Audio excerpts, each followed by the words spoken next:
Hello, kumusta na mga idol? Magluluto tayo ngayon ng pork ribs. Yung pork ribs mga idol, ayan, okay. At umpisa na natin ang pagluluto mga idol.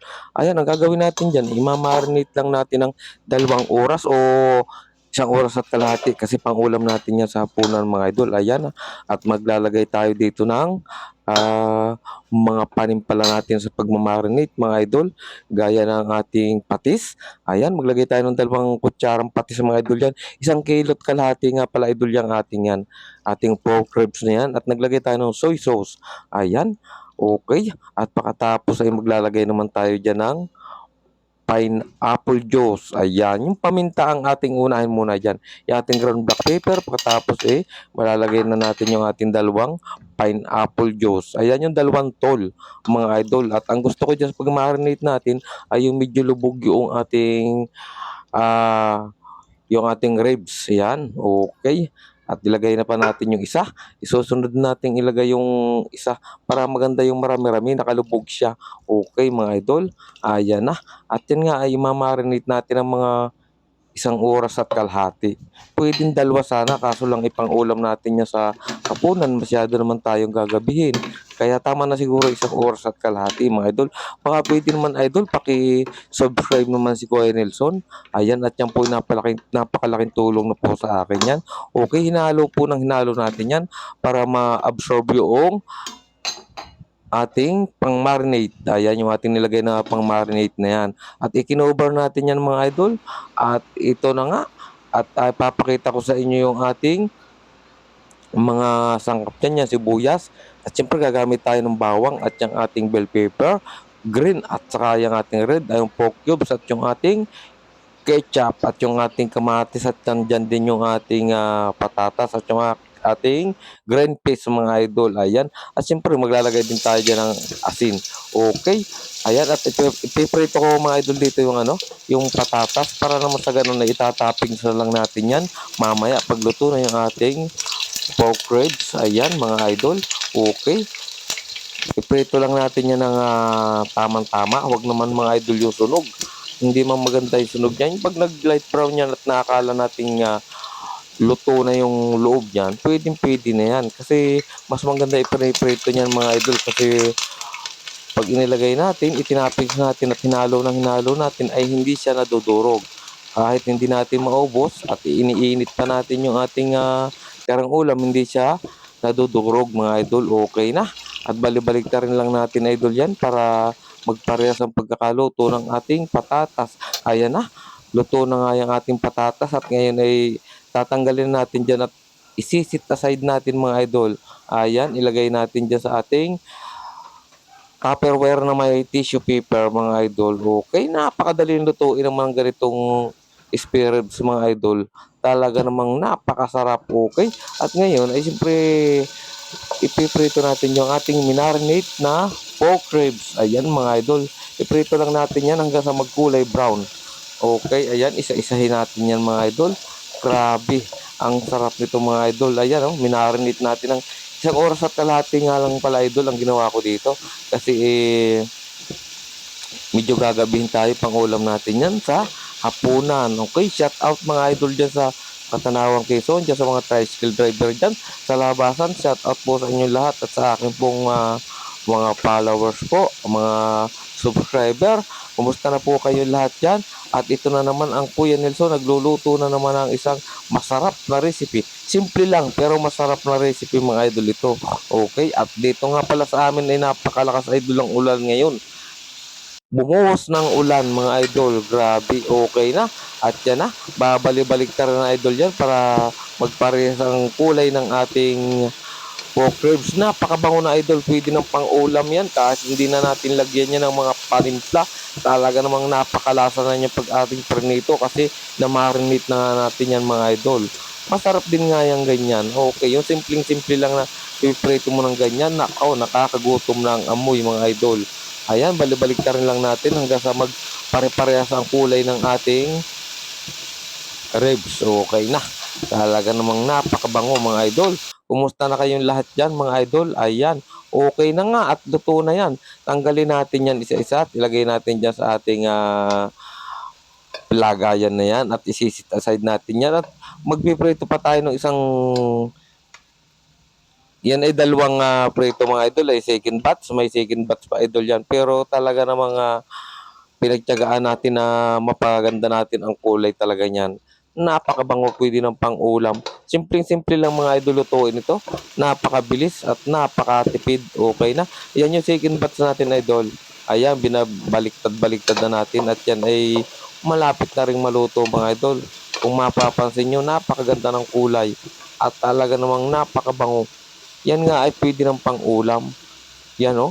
Pagkatapos niya no, pag nagpare-pares ang kulay niyan, pwede ng pang-ulam yan. May lasa na idol yan kasi yan ay minarinate na natin. Ayan na. Talaga naman. Okay na, luto na rin idol yan at set aside na rin natin. Ayan oh. May laman. May kahalo idol laman yan eh, ang ating pork ribs. Mayroon siyang buto-buto at may ribs. Okay na. Ang ganda na ng kulay idol. Nakakagutom at maglalagay tayo ng star margarine. Ay nako, kakamti ng star margarine pala ni Kuya Nelson. Pero okay na yan, makakaluto na yan ng... Dapat mas maganda niya yung marami. Naubusan tayo dito. Natatamad na ako pumunta doon sa aming tindahan sa labas. Ayan, pagigisahan lang natin naman yan ng sibuyas, bawang, at ang ating kamatis. Siyempre, talaga namang mas maganda sana yan ay medyo marami-rami mga idol. Ayan, haluin natin para matunaw na yung ating star margarine.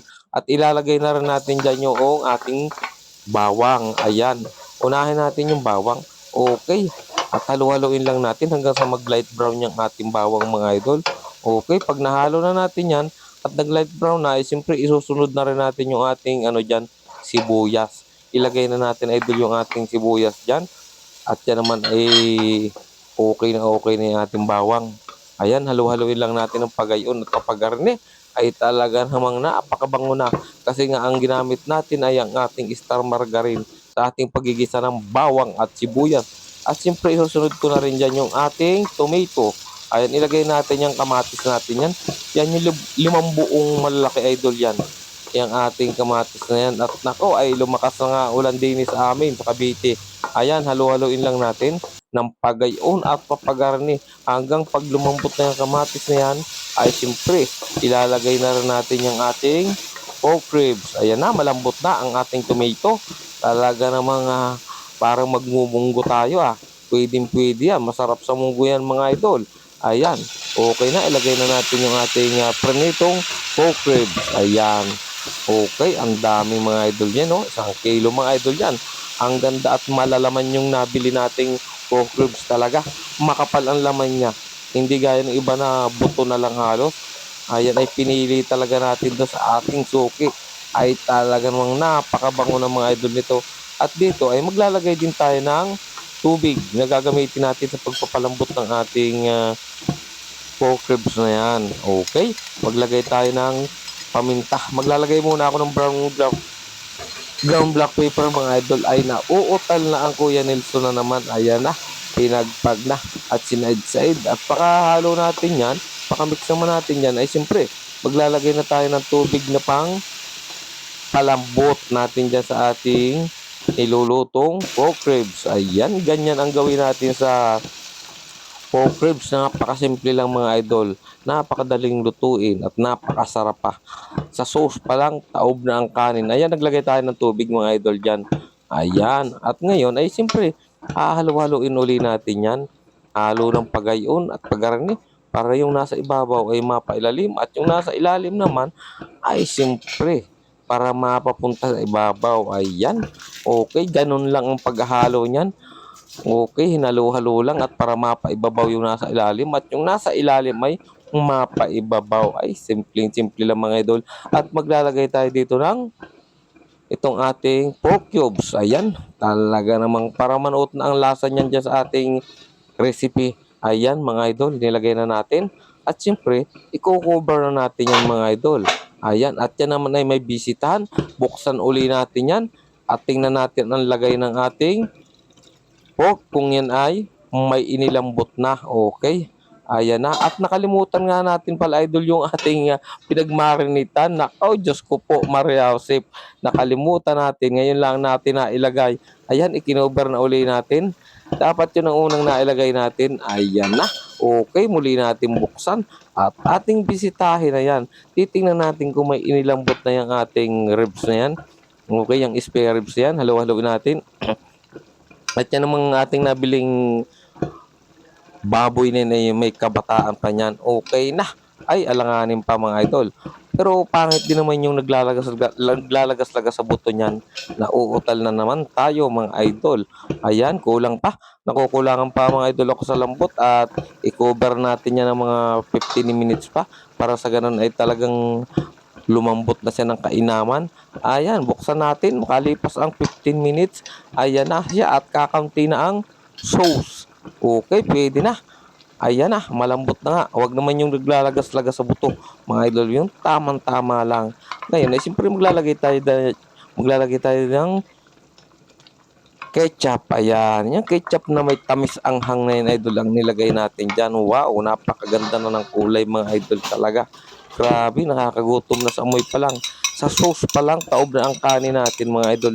Napakasimpleng luto at napakatipid mga idol nito.